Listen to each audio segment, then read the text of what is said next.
I just want to say one thing. I actually work with a Spurs fan, and he said something a little bit strange to me, but I've heard this from quite a few Spurs fans actually. I said, why the heck didn't he play Ericsson from the start? And he said, oh, well, he's just trying to get used to life without him. Now, if you're a football manager, you play your best team, end of. And if you've got a player who's really good and you can play him, you just play him. Obviously, there's a good chance he's going to leave at some point. Maybe it's January, maybe it's the end of the season. But until he does, you just play him. Yeah? There's no use letting your results suffer just because you want to experiment with the team and see what they're going to be like without the best player. I'll tell you what they're going to be like without the best player. They're going to be bad. Yeah. I can't understand why anybody would do that. Explain it to me. Explain that to me. Well, to me, I think Spurs' best player is Lucas Moura, and he's on the bench all the time. So, well, there you go. Case in point. I mean, it's debatable. And to be honest, Ericsson hasn't really been playing all that well lately anyway, but we know he's got it in his locker. But whether it's Ericsson or Moura, what in the name of blue balls is going on up there?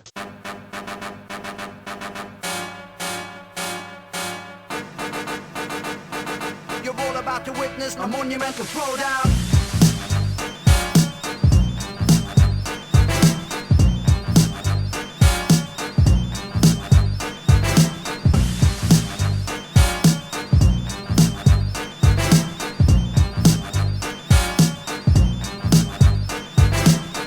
hey guys. Okay, so welcome everybody. This is FPL Bros, episode 4. And we're recording a little bit later this time. It's Monday, so Game Week 6 has finished. You're listening to the Black Dave Mitchell. Yeah. You don't know what I'm talking about, do you? I really don't, man. You know who Dave Mitchell is? Dave Mitchell? Yeah. Go on, explain. You know, like that show Peep Show? It's not Dave Mitchell. Is it Dave Mitchell? Is it because something else? Is his first name Dave? Yeah, the comedian's called Dave Mitchell, yeah? Yeah, Mitchell. there's like 2 of them, right? Yeah. And there's one the really uncool, nerdy one. His real name is Dave Mitchell. Yeah, he is awkward as Yeah. Oh my god. We're gonna have to bleep that, but never mind. David Mitchell. I know him as David Mitchell, not Dave. I've never heard anyone call him Dave before. Okay, so let's not forget, we all had scores this week, and the reason I'm bringing this up because mine was pretty good. Really? So, yeah. Okay. What was your score? That's right, 67. Oh, you think that's good? Yes, I do. I do. I mean, I expect nothing less if you're trying to compete for that title, but you know, I think 67 is average in my opinion. I got 63, and I think that was quite disappointing. Yeah, well, I think there's only one of us here who's going to be disappointed. James? Nothing, guys. Don't be shy now. It's a long season. Don't be shy. Do you know what I mean? In my team, I had Alexander-Arnold. 58. Got me a lot of good points, Alexander-Arnold. I also had... I should have kept... You would have got me some good points. What happened, James? You were about to show us how it was done, and then something happened. I still had Callum Wilson. He got some goals. Mm-hmm. My captain was Aubameyang. He also got a goal. But you can have a perfect team, and sometimes things might not go just right. If I played a triple captain, these guys, I don't know. You're breaking it up. If I played a triple captain, you guys would have been in trouble. Okay. I think you got your captain and vice captain the wrong way around, James. Let's put it that way. So are you thinking of making any drastic moves anytime soon? I'm going to stick. I'm joking. Yeah, I'm probably going to do. I'll see. There's a couple of people I've got that are actually injured, so I'm having trouble picking you up, James. Oh wow! Are you in? Is it the part of the house you're sitting in or something? Oh, I've got 5 bars. Can you hear me now? Hello. Just about. It's still cutting. My connection is terrific. I don't know why my connection. Like literally, I've got 5 bars. Okay, your connection is about as good as your fantasy football team, mate. It's tough out here. Yeah, there's 6 million teams. All right, you've got to bring it. You've got to be on it. Can't Okay, just guys. captain Aubameyang every week and expect to kill it, my friend. All right, then. Aubameyang is very He's consistent. consistent. He takes over, but he's not explosive. You need someone who can give you 3 goals, a hat trick, anytime, like Harry Kane. Obviously, I would never put Harry Kane in my team at this point, but No. Harry Kane can be explosive. He can, have a great game, or you can have a poor game. Whereas Aubameyang just has average games. He just gets the goal or the assist. Actually, one thing I want to say about Aubameyang this week, I noticed that Pepe took penalty. What do you guys think about that? That was very good gesture from him, to be fair, because not many strikers would let another player take a penalty in order to help boost their confidence. I know when Sterling was on the hat trick, I can't remember which team was playing, Aguero didn't let him take the penalty. It might have been Watford. I can't remember. All right. What that says to me, that says a lot about Aubameyang to me. It tells me about Aubameyang's confidence. I feel like he was so confident that he was going to score that he was like, okay, yeah, you take this one, you'll be fine. But he knew he would score during that game. Yeah. That's one way of looking at it.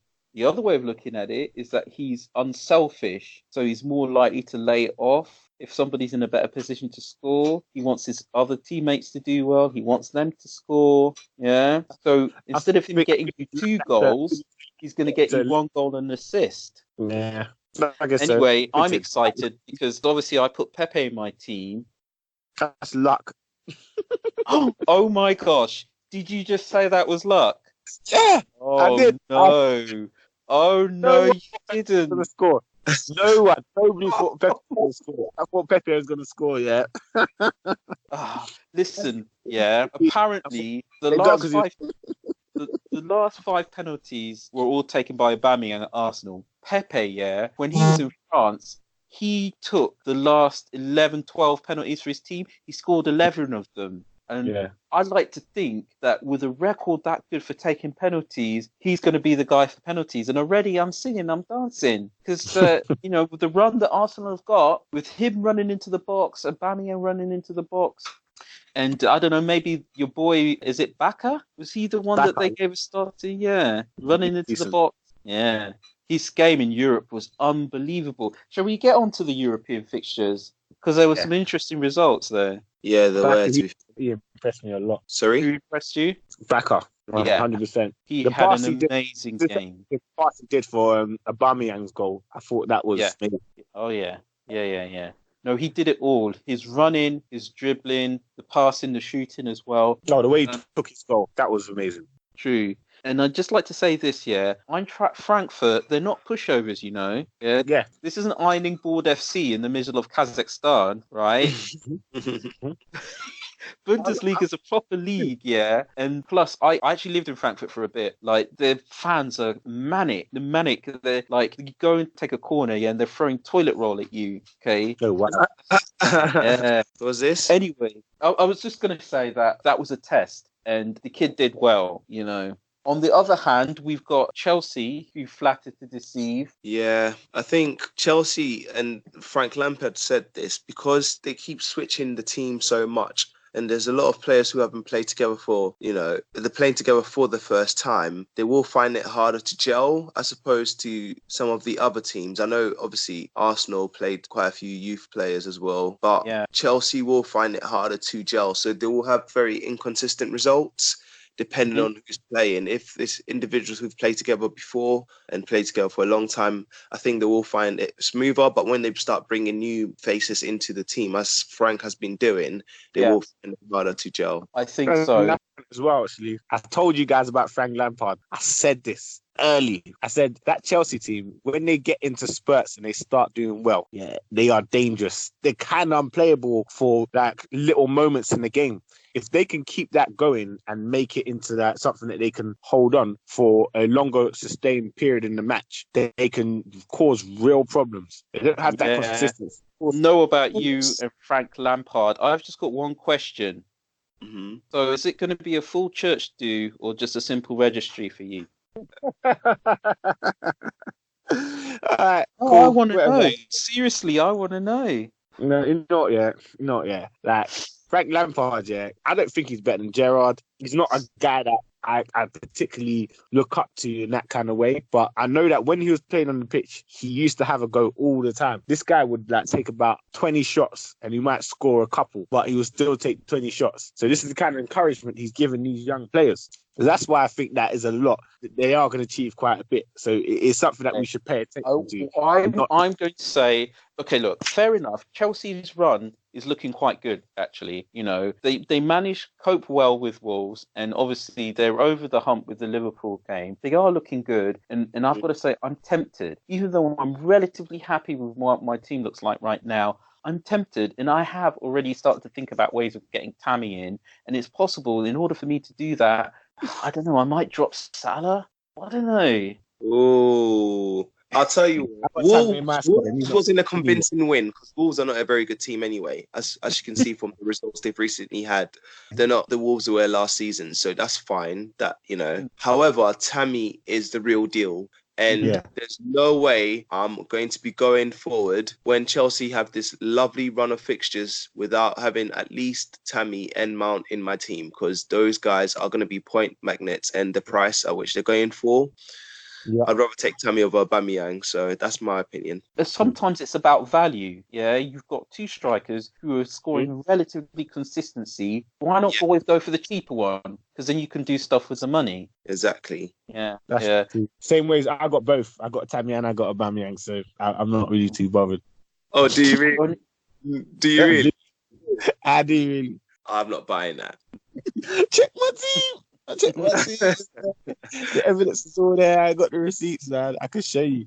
But yeah, it's all right. And I got Tammy earlier, and Tammy was even cheaper than he is now. Tammy went scoring any goals, and I got Tammy.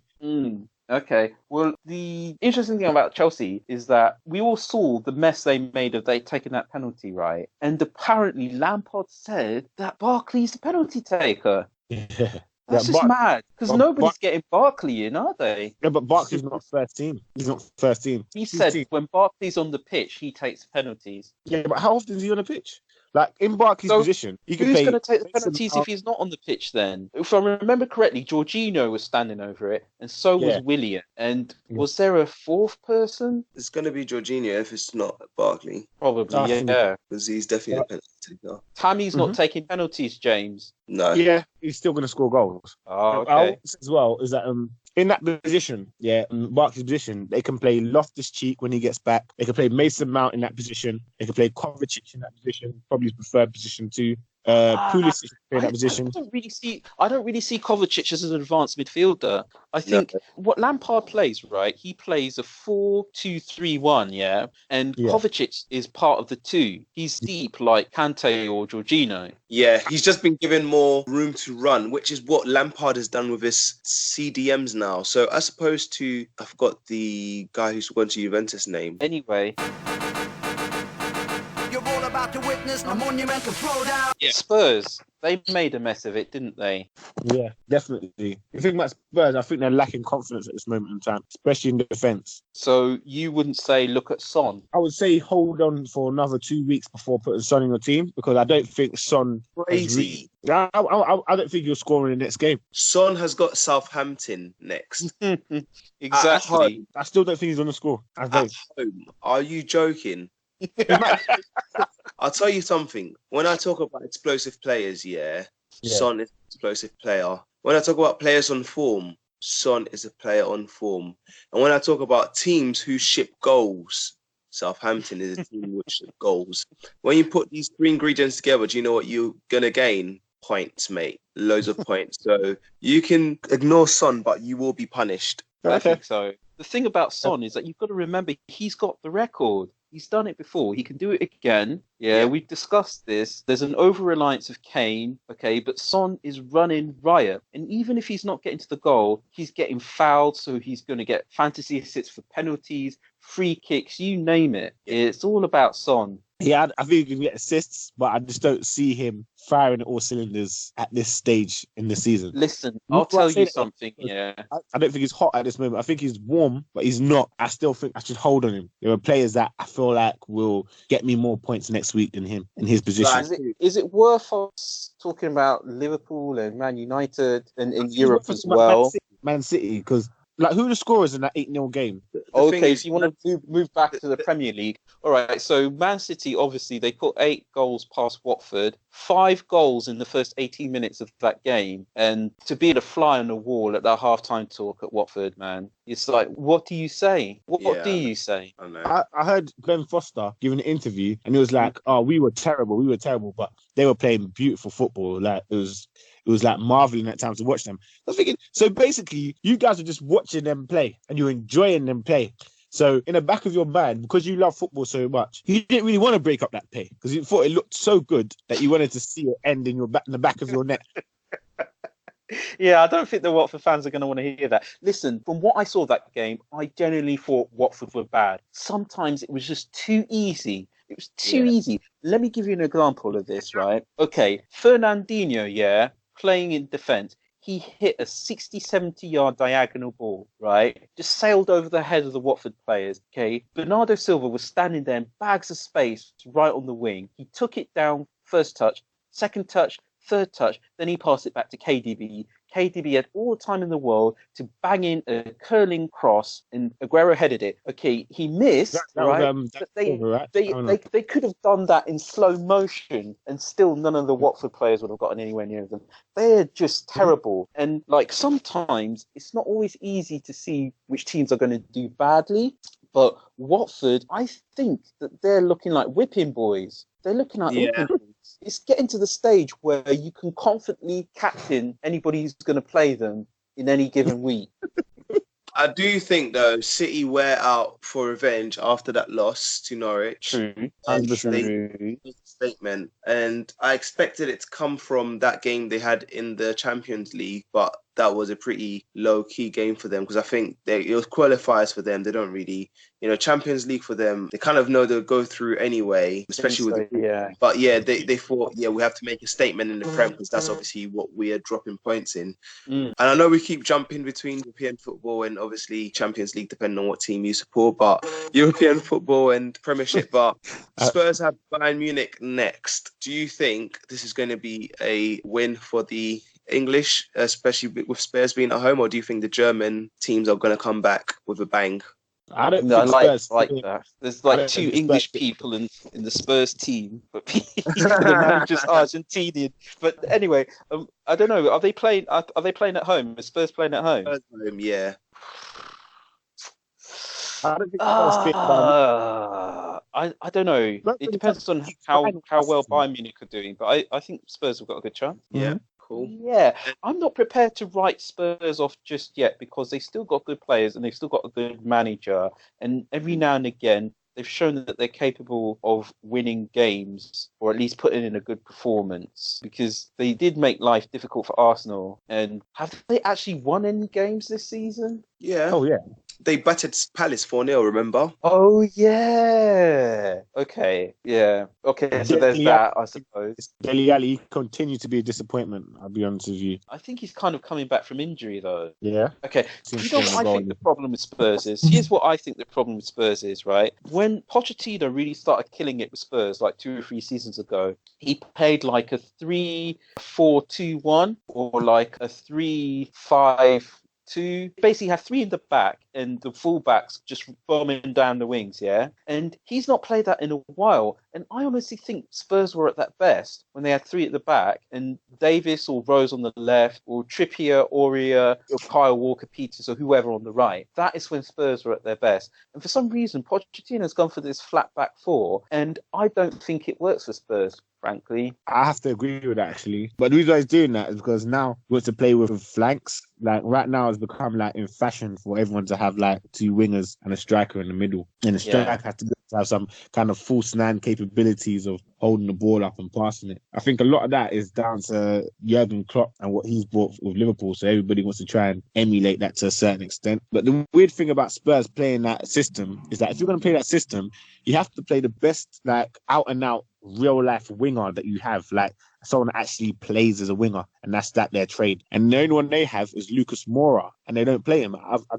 really struggled to understand that. don't think so. You can play fullbacks as wingbacks, and the best wingbacks that Spurs had were fullbacks. They never but I'm really had to talking stick about Moura out on the but wing. I'm talking about Trippier, Walker, they were all fantastic. Ben Davies was fantastic. Yeah, that's true. Right. All right, The way then. they play now, though, they've got Vert and Alderweireld hold like as the two centre backs, and like you said, Yeah. it's the flat four at the back, but Rose and Aurier are going up a lot. Even Yeah. as you can clearly see, Aurier got an assist, he got a goal, he got another goal Yeah. just out. So he's Yeah. bombing up and doing that shift, like proper Yeah. running up. And I think Trips, if he was around, he'd be doing the same thing. The difference, Aurier and Trippier, is that Trippier would be crossing the ball in the box, whereas Aurier is actually going for the shots and going for goals. Yeah. So Spot on. He's more Spot on. confident. But I'll tell you one thing as well, actually. With the return of Eric Dyer, I think they will still play Eric Dyer in midfield, but you'll see Eric Dyer drop back into centre back so it can fill it up as a 3. I think that's something that they're potentially capable of doing. They are potentially capable of doing, but I've never known Pochettino to do that. He doesn't seem to have that flexibility tactically. I just say that because I was very interested in the setup that Spurs had, because in many ways they came out of nowhere. All of a sudden they were finishing above Arsenal, and I thought, there's got to be a reason for this. Yeah. So yeah, I really pay attention to the tactics as Pochettino plays.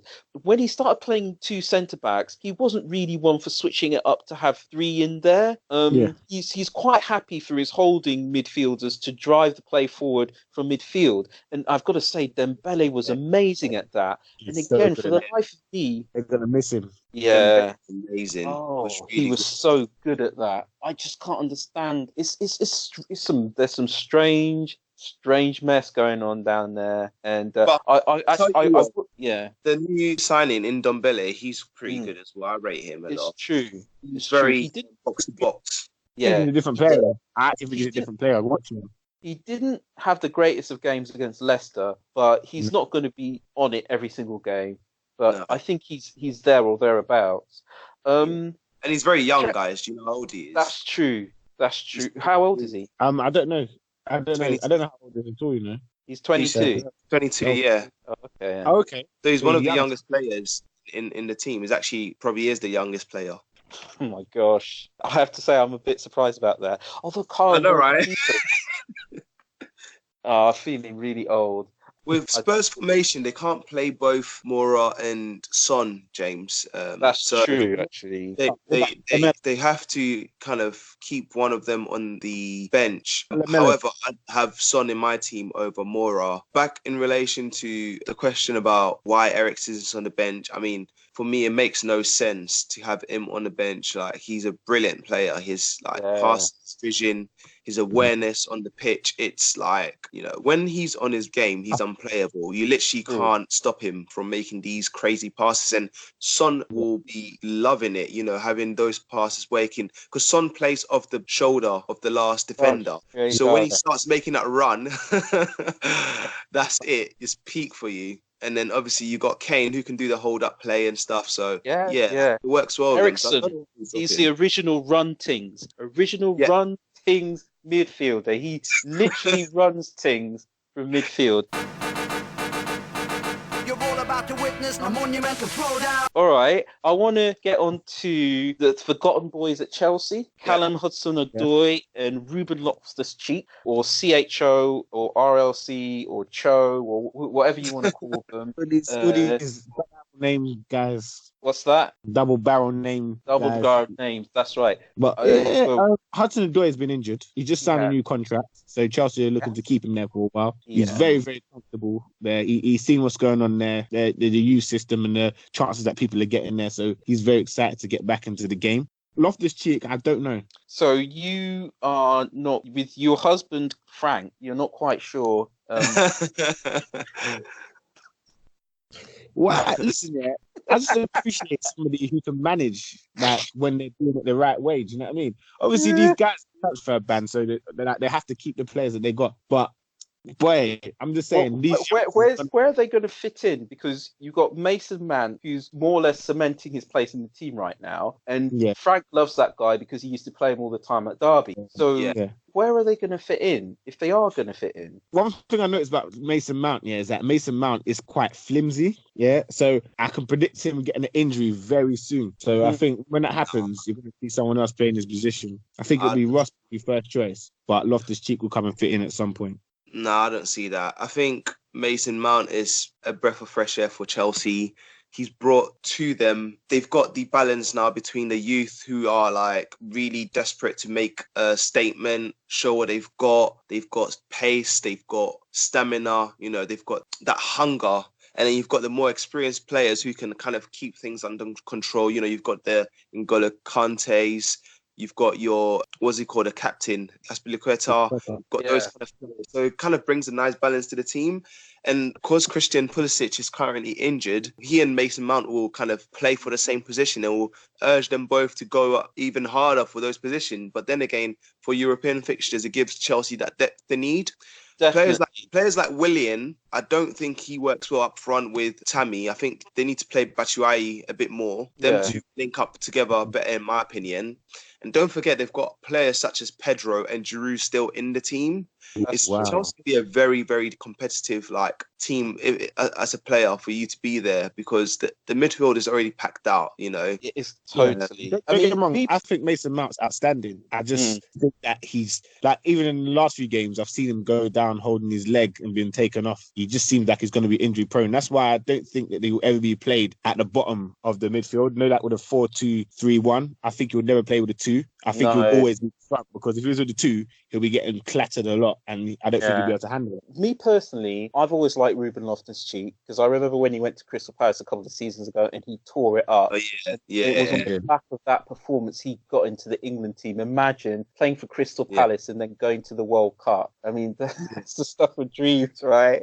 Anyway, he at the time, I think it was Sarri, that was it. Sarri played all 3-3 and he couldn't really make up his mind whether he wanted Loftus-Cheek in the front three or the mid three, but he can do both. Hudson-Odoi is more of a front three player, so where I think Loftus-Cheek is, you can pretty much stick him anywhere in the attacking three, or he's there or thereabouts. With Hudson-Odoi, he might find it a bit more difficult to get in there, although maybe if Lampard's just going to clear out the old guard. I mean, I like Willian, I've always rated him, and apparently he's one of the highest paid players at Chelsea. But oh, really? Yeah, I was reading. He's incredibly rich. That guy.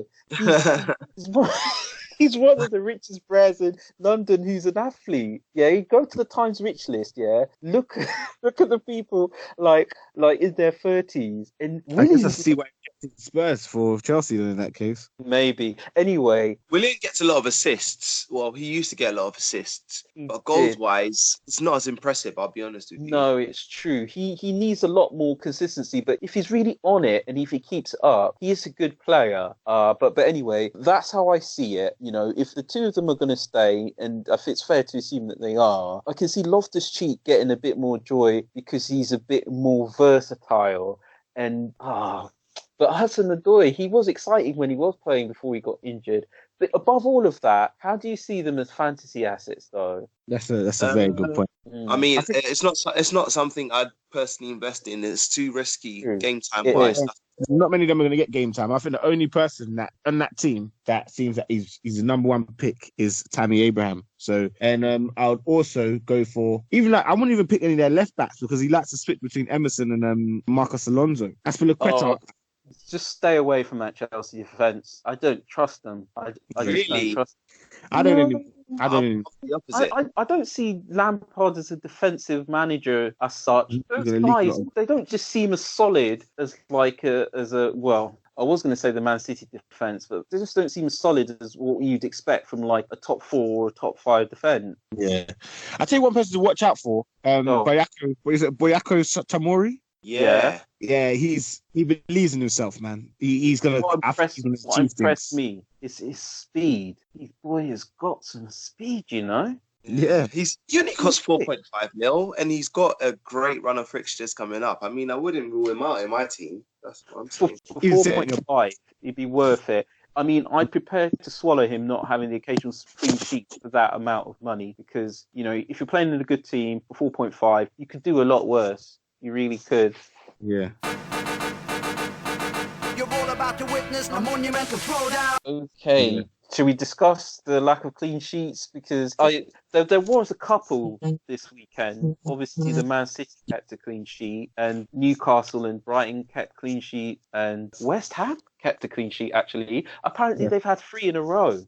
Wow. Yeah. That's interesting. Yeah, West Ham are doing really well with defensively, and it's not the fact that they've been playing easy teams. I think definitely not. they're just getting that confidence now. The team is actually feeling like they can achieve things. You know, when they beat United, they were like, we feel like we can compete with the top 6. I was like, wow, for you to be saying that, like, you've got a lot of confidence. Look, that result does not surprise me. It surprised everybody else, but I was like, yeah, see, this is where we see the limitations of one Mr. Solskjaer. Yeah. And people can talk all they like about him picking the wrong players or playing the wrong tactics or the players not looking like they want to play. But the fact is, okay, and I said this to James like a couple of years ago, what Solskjaer has inherited more or less is a team which finished second a couple of seasons ago and won the Europa League, and a lot of people forget that. So you've got somebody who has inherited a team good enough to come second to Pep Guardiola's Manchester City and win a European trophy, and now it's all turned to brown. And the simple reason that has happened is because Solskjaer ain't up to it. And it doesn't matter who he picks and what kind of attitude they've got and whether they want to play for him or whether they, I don't know, just lie about or playing FIFA on their consoles or whatever. He can't get the best out of them. It's beyond his limitations, it's beyond him. And people are there, they're going on like, oh, you know, what 3 players would you want to get on the board to make Manchester United shift forward? All right, they can get Zidane in there. They can get, I don't care who they get in there. All right, Solskjaer is not up to the task. He took Cardiff down. Why is everybody's memory so short? Cardiff had enough of him after 9 months. And that's the guy who's supposed to bring the glory days back to Manchester United. I don't, what have they been sniffing up there? What? Sorry. I'm sorry. But anyway, look, like... I look at the Manchester United team and I think this team, if you compare player positions, like player by player, there's not a lot of players that stand out. I'll be very honest with you. Pogba. You've got Pogba, you've got Wan-Bissaka, you've got De Gea, and I'd probably give Martial something because I have to agree with that. And that's it. I wouldn't even rate Rashford because Rashford is just average. He's a good player. Don't get me wrong, and I'm not going to badmouth Rashford. But generally speaking, I agree with you. Every now and again, you think he's going to turn into the player we all want him to be, and then he just has too many terrible games, and he just. Yeah, and you just think it's like you're starting again from square one. The thing is, I'm prepared to admit that there are some average players at Man United right now, but good managers can get good results out of average players. I agree with you. I definitely agree. Win the league of that team. What was that? I agree with you because, I think Fergie can win the league with that team. With what team? Would Fergie win the league with that team? As it is, as Man United team as it is, I think Fergie would win the league. And I know for a fact he would have done because I'll never forget the time that Manchester United beat Arsenal 8-2 and there wasn't really anybody that good in that team. Remember that team? Oh my gosh. Yeah, I looked at it the other day. Crazy. Nobody can even remember who was in that team. They weren't that good, but they put 8 goals past Arsenal. Yeah. Nani, all of it. Yeah, Nani. I'll tell you what, I watched an interview with Roy Keane. And he said Fergie intentionally handed over the job to, what's his name? Moyes. What's his name? Moyes. David Moyes. Moyes, yeah, to Moyes, and gave him that squad because he knew he was going to fail, because he didn't want anyone to basically better his... Come on, man. Come on. Hate Fergie, man. This is controversial. He basically wanted to protect his legacy, so he gave him a dead team, and he knew he was not going to be able to do anything with it. Oh my gosh. I'm loving this. I'm loving it. That's just so egotistical. If it's true, the ego of that man, if it's true, Just imagine. Imagine doing- Honestly, though, but since he's left, though, United have been struggling. As soon as he left, that's when I had the belief that Liverpool could actually win this Premier League. You know, that's when I No, had the you didn't. Don't say those words, James. Listen, After he who left, was- that's the season that Brendan no. Rodgers. See exactly. Who was the Liverpool manager when Fergie resigned? Brendan Rodgers. Was it? Yeah, Brendan Rodgers just became Liverpool manager as Fergie resigned. Okay, fair enough. But even then, still, okay, up until that point, Brendan Rodgers had only managed Swansea. So I think it's a bit of a beat. It wasn't there, Brendan. man. The way we played was so attractive. We were like, there was some, like the feeling came back. You just feel like everyone was excited. It was amazing. Like just watching Liverpool. And you're also game. forgetting that Chelsea was still a force to be reckoned with at that time. Ain't Are you nobody sure? thinking about Liverpool winning the league just because Ferguson had retired. Give me strength. They've I'm never pretty won sure- the Premier League. I'm pretty sure it was Rafa. Yes, What was that's what I'm thinking. I don't No. think Brendan Rodgers. I'm It was- pretty sure it was Rafa, wasn't it? Fergie went, yeah, that Brendan Rodgers almost won the league. One season after that happened, it was Fergie went, and there was a season afterwards, and then afterwards, Yeah, I don't deny that they nearly won the league, but nobody was expecting it. That's what I'm saying. Oh, Well, Ferguson's gone. We're going to be champions again. No, because you got Chelsea there, right? You got Arsenal there. Yeah. come on, man. Listen, Liverpool have heart. You don't need all that. Oh, We wanna listen to you quoting Klopp. Liverpool's heart. Listen, how much heart? I hear they wanted to sue the City of Liverpool football team because they wanted to copyright the name, the Liverpool connected to all football. That's how much of a heart they've got. So, Dumping on the either way. little guy. That's your team of heart. Let's see how much the heart is at the end of the season. Then we'll Okay. revisit this. That's the standard response. You're all about to witness a monumental throwdown. Right, we've gone through. Let's see how long we've been talking for now. Actually, it has been 45 minutes. Guys, shall we get on to predictions? Yeah. Players to pick. Yeah. So, who's playing next week? Actually, I don't even know the fixtures for next week. Let me enlighten you. Sheffield United have got Liverpool. Oh, we know what the result is for that. Okay, well, Sorry? let me go with the main ones. Okay, Chelsea, Brighton. Okay, Everton, Man City, Man United, Arsenal. Man United, Arsenal. Yeah. Oh, Sunday. well, That's on Sunday, isn't it? Or Monday? It's a Monday night That- football. wow. That's going to be interesting. Wow. That is going to be interesting. And Reckon- somebody say this might be the final game for one Mr. OGS. No, I don't think so. I think they're going to hold on to him at least till Christmas. Pressure is mounting, you know. You know, those Man United fans, they're spoiled. They have very high expectations now. It's like managing Barcelona or Real Madrid, you know. If you're not doing it after 5 games, your butt has got to go out the door. Yeah. I got to agree with that to some extent. So what I would say, okay, obviously, I would say pick Liverpool fullbacks. Make sure you got a Liverpool fullbacks in your team. They will get you some assists, maybe a goal. That has to happen. Then another thing, Sheffield United. yeah, you get Sheffield United. Okay. Liverpool fullbacks can win that game. Spurs, I would say be safe with Harry Kane. So I'll definitely pick Harry Kane in there. Tammy Abraham is definitely going to get something against Brighton. And I'm on a bet on the Bournemouth attackers again as well. So put your trust Bournemouth in the against West Ham. Yeah, I can see King West or Ham looking steely. on the goal. Actually, one you've missed is Leicester have got Newcastle. I think Leicester are going to dispose of Newcastle quite easily. I don't think so. I don't know. The reason why I don't think so because Newcastle don't fear Leicester like that, so they're going to be defending very hard. Yeah, but where are Newcastle's goals going to come from, man? They're not going to score any goals. It's going to be a 1-0 or 2-0 victory. I don't think it's going to be a high-scoring game. Jamie Vardy, Maddison.